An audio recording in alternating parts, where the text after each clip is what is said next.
Promises to incomplete repairs. The Georgia Attorney General says the number of deceitful contractors spikes when disaster strikes. Good evening, I'm Greg Lloyd. And I'm Carly Heath Sands. As South Georgia embraces the start of another hurricane season, some residents are still waiting to get their money back after no follow-through from the same handyman. WALB News 10's Brittany Blake investigates what you need to watch out for.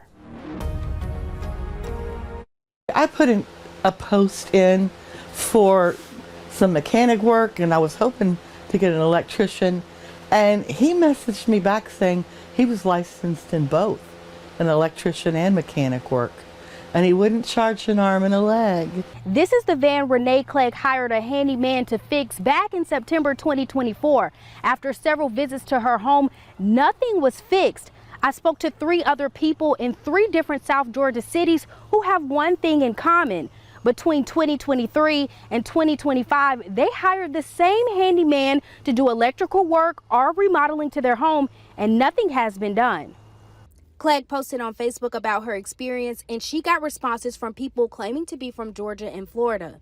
But I really didn't expect an avalanche of people saying, "Oh my God, he got me too." I didn't expect that. I got like 20 in the first day. Wow. I got one today. One of her posts caught the attention of a couple in Hayhira who say they hired the same handyman in April of this year. And she in turn panics and sends me all this information. And I'm like, oh, are you kidding me? No, there's no way. The Mutes had already paid $1,110. I was irate. 2 other couples tell WAOB they had similar experiences, one in 2023 in Valdosta and another in Quitman the same year.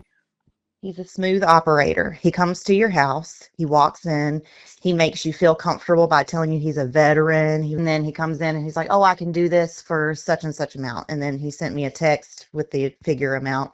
Like I said, he makes you feel really comfortable. The Quitman couple even took him to court and say they are still waiting on half of the $2,200 that they received in a default settlement. For me, it's not about getting the money back anymore. For me, it would be to save someone else from what we went through.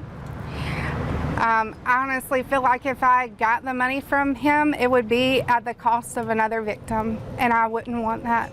The Attorney General's office says these situations are especially common during natural disasters, but social media has helped bring some of this to light. Local law enforcement is going to be critical in stopping some of these problems before they begin.